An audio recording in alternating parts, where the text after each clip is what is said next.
बंधुओं, आज बड़ा शनिवार मैं आपको सुनाने जा रही हूँ शनिवार को सुनी जाने वाली शनि देव की कथा, जिसे सुनने मात्र से मनुष्य के ऊपर यदि शनि देव की साढ़ेसाती, ढैया या फिर शनि ग्रह से संबंधित कोई भी दोष हो, बोलो शनिदेव महाराज की जय हो।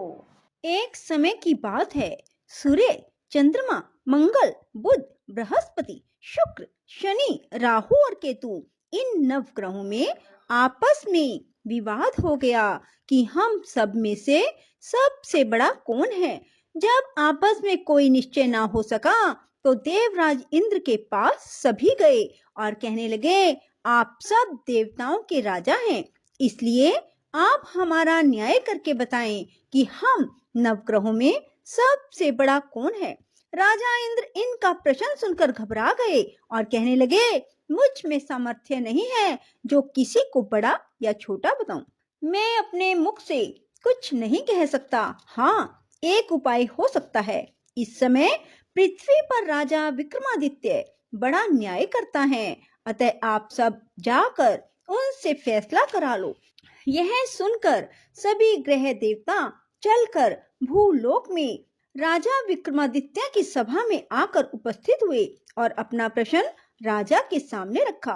राजा उनकी बात सुनकर बड़ी चिंता में पड़ गए। मैं अपने मुख से किसको बड़ा और किसको छोटा बताऊं? जिसको छोटा बताऊंगा वही क्रोध करेगा। परंतु उनका झगड़ा निपटाने के लिए राजा ने एक उपाय सोचा और उसने सोना, चांदी, कांसा, पीतल, शीशा, रांगा, जस्ता, अभ्रक और लोहा धातुओं के 9 आसन बनवाए। सब आसनों को क्रम से, जैसे सोना सबसे पहले और लोहा सबसे पीछे बिछाए। इसके बाद राजा ने सब ग्रहों से कहा, आप सब अपने अपने आसनों पर बैठ जाएं। जिसका आसन सबसे आगे वह सबसे बड़ा, जिसका आसन सबसे पीछे वह सबसे छोटा जाने, क्योंकि लोहा सबसे पीछे था और वह शनि देव का आसन था। इसलिए शनि देव ने समझ लिया कि राजा ने मुझे सबसे छोटा बना दिया। इस पर शनि देव को क्रोध आया और उसने कहा, राजा तू मेरे पराक्रम को नहीं जानता। सूर्य एक राशि पर 1 महीना, चंद्रमा 2.25 दिन, मंगल 1.5 महीना, बृहस्पति 13 महीने, बुध और शुक्र 1 महीने, राहु और केतु दोनों उल्टे चलते हुए केवल 18 महीने रहते हैं। परंतु मैं एक राशि पर 2.5 और 7.5 साल तक रहता हूँ। बड़े बड़े देवताओं को भी मैंने भीषण दुख दिया है। राम जी को 7.5 आई तो वनवास हो गया। रावण को आई तो राम और लक्ष्मण ने सेना लेकर लंका पर चढ़ाई कर दी, रावण के कुल का नाश कर दिया। हे राजा, अब तू सावधान रहना। राजा कहने लगा, जो भाग्य में होगा देखा जाएगा। उसके बाद अन्य ग्रह तो प्रसन्नता के साथ चले गए, परंतु शनिदेव बड़े क्रोध के साथ वहां से सिधारे। कुछ काल व्यतीत होने पर जब राजा को 7.5 की दशा आई तो शनिदेव घोड़ों का सौदागर बनकर अनेक सुंदर घोड़ों सहित राजा की राजधानी में आए। जब राजा ने सौदागर के आने की खबर सुनी तो अपने अश्वपाल को अच्छे अच्छे घोड़े खरीदने की आज्ञा दी। अश्वपाल ऐसे अच्छे नस्ल के घोड़े देखकर और उनका मूल्य सुनकर चकित हो गया और तुरंत ही राजा को खबर दी। राजा उन घोड़ों को देखकर एक अच्छा सा घोड़ा चुनकर उस पर सवारी के लिए चढ़ा। राजा के पीठ पर चढ़ते ही घोड़ा जोर से भागा। घोड़ा बहुत दूर एक बड़े जंगल में जाकर राजा को छोड़कर अंतर ध्यान हो गया। इसके बाद राजा अकेला जंगल में भटकता रहा। बहुत देर के बाद भूख और प्यास से दुखी होकर भटकते भटकते एक ग्वाले को देखा। ग्वाले ने राजा को प्यास से व्याकुल देखकर पानी पिलाया। राजा की उंगली में एक अंगूठी थी, वह उसने निकालकर प्रसन्नता के साथ ग्वाले को दे दी और शहर की ओर चल दिया। राजा शहर में पहुंचकर एक सेठ की दुकान पर जाकर बैठ गया। अपने आप को उज्जैन का रहने वाला और अपना नाम बीका बतलाया। सेठ ने उसको कुलीन मनुष्य समझकर जल पिलाया। भाग्यवश उस दिन सेठ की दुकान पर बिक्री बहुत अच्छी हुई। तब सेठ उसको भाग्यवान पुरुष समझकर भोजन कराने के लिए अपने साथ अपने घर ले गया। भोजन करते समय राजा ने एक आश्चर्य की बात देखी कि खूंटी पर हार लटक रहा है और वह खूंटी उस हार को निगल रही है। सेठ को कमरे में हार ना मिला तो सब ने यही निश्चय किया कि सिवाय बीका के कोई इस कमरे में नहीं आया, अतः अवश्य ही उसने हार चोरी किया है। 5-7 आदमी इकट्ठे होकर उसको फौजदार के पास ले गए।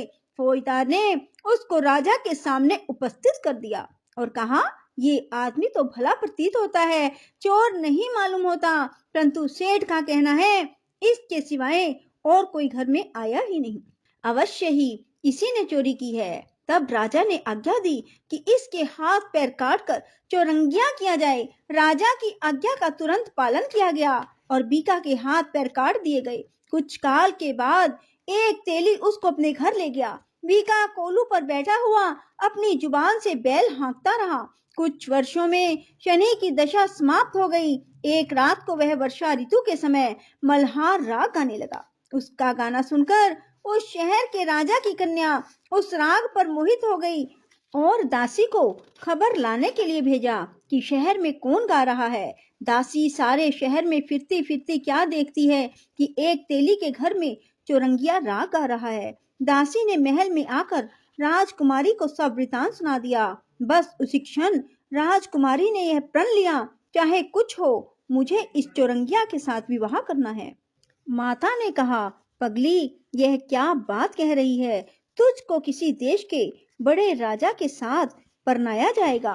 कन्या कहने लगी कि माताजी मैं अपना प्रण कभी नहीं तोड़ूंगी। माता ने चिंतित होकर यह बात राजा को बताई। जब महाराज ने भी आकर यही समझाया कि मैं अभी देश देशांतर में अपने दूत भेजकर सुयोग्य, रूपवान और बड़े से बड़े गुणी राजकुमार के साथ तुम्हारा विवाह करूंगा, ऐसी बात तुमको कभी नहीं विचारनी चाहिए। कन्या ने कहा, पिताजी मैं अपने प्राण त्याग दूंगी, परंतु दूसरे से विवाह नहीं करूंगी। इतना सुनकर राजा ने क्रोध से कहा, यदि तेरे भाग्य में ऐसा ही लिखा है तो तेरी जैसी इच्छा हो वैसा ही कर। राजा ने तेली को बुलाकर कहा, तेरे घर में जो चौरंगिया है उसके साथ मैं अपनी कन्या का विवाह करना चाहता हूँ। अपने घर जाकर विवाह की तैयारी करो। राजा ने उसी समय राजकुमारी का विवाह चौरंगिया विक्रमादित्य के साथ कर दिया। रात्रि को शनिदेव ने विक्रमादित्य को स्वप्न दिया, राजा देखो मुझको छोटा बतलाकर तुमने दुख उठाए। राजा ने क्षमा मांगी। शनिदेव ने प्रसन्न होकर विक्रमादित्य को हाथ पैर दे दिए। तब राजा ने कहा, महाराज मेरी एक प्रार्थना स्वीकार करें, जैसा दुख आपने मुझे दिया ऐसा किसी को न देना। शनिदेव ने कहा, तुम्हारी यह प्रार्थना स्वीकार है। जो मनुष्य मेरी कथा सुनेगा या कहेगा उसको मेरी दशा में कभी किसी प्रकार दुख नहीं होगा। जो नित्य ही मेरा ध्यान करेगा और चींटियों को आटा डालेगा उसके सब मनोरथ पूर्ण होंगे। इतना कहकर शनिदेव अपने धाम को चले गए। राजकुमारी की आंख खुली, उसने पति के हाथ पांव देखे तो उसे बड़ा आश्चर्य हुआ। राजा ने अपना समस्त हाल कहा कि मैं उज्जैन का राजा विक्रमादित्य हूँ। यह बात सुनकर राजकुमारी अत्यंत प्रसन्न हुई। प्रातःकाल राजकुमारी से उसकी सखियों ने पूछा तो उसने अपने पति का समस्त वृतांत कह सुनाया। सब ने प्रसन्नता प्रकट की और कहा कि ईश्वर ने आपकी मनोकामना पूर्ण कर दी। जब उस सेठ ने यह बात सुनी, वह सेठ विक्रमादित्य के पास आया, उसके पैरों में गिरकर क्षमा मांगने लगा कि आप पर मैं चोरी का दोष लगाया, अतः आप मुझको जो चाहे दंड दें। राजा ने कहा, मुझ पर शनिदेव का कोप था, इसी कारण यह सब दुख मुझको प्राप्त हुआ, इसमें तुम्हारा कोई दोष नहीं। तुम अपने घर जाकर अपना कार्य करो। सेठ बोला कि मुझे तभी शांति होगी जब आप मेरे घर चलकर प्रीति पूर्वक भोजन करेंगे। राजा ने कहा कि जैसी आपकी मर्जी हो वैसा ही करें। सेठ ने अपने घर जाकर अनेक प्रकार के भोजन बनवाए और राजा विक्रमादित्य को प्रीति भोज दिया। जिस समय वे भोजन कर रहे थे, एक अत्यंत आश्चर्य की बात सबको दिखाई दी। जो खूंटी पहले हार निकल गई थी, अब वह हार उगल रही है। जब भोजन समाप्त हो गया तो सेठ ने हाथ जोड़कर बहुत सी मोहरे राजा को भेंट की और कहा कि मेरे शिकवरी नामक एक कन्या है, उसका पानी ग्रहण आप करें। इसके बाद सेठ ने अपनी कन्या का विवाह राजा के साथ कर दिया और बहुत सा दान दहेज दिया। कुछ दिनों तक वहां निवास करने के बाद विक्रमादित्य ने शहर के राजा से कहा, अब मेरी उज्जैन जाने की इच्छा है। राजा और सेठ से विदा लेकर राजकुमारी मनभावनी, सेठ की कन्या शिकवरी दोनों जगह के दहेज में प्राप्त अनेक दास दासी, रथ और पालकियों सहित विक्रमादित्य उज्जैन की तरफ चले। जब शहर के निकट पहुंचे और पुरवासियों ने राजा के आने का संवाद सुना तो समस्त उज्जैन की प्रजा अगवानी के लिए आई। बड़ी प्रसन्नता से राजा अपने महल में पधारे। सारे शहर में बड़ा भारी महोत्सव मनाया गया और रात्रि को दीपमाला की गई। दूसरे दिन राजा ने शहर में यह सूचना कराई कि शनिदेव सब ग्रहों में सर्व ऊपरी हैं। मैंने इनको छोटा बतलाया, इसी से मुझको यह दुख प्राप्त हुआ। सारे शहर में प्रत्येक शनिवार को शनि देव की पूजा और कथा होने लगी। प्रजा अनेक प्रकार के सुख भोगती रही। जो मनुष्य भी शनिवार की इस कथा को पढ़ता अथवा सुनता है, शनि देव की कृपा से उसके सब दुख दूर हो जाते हैं। बोलो शनि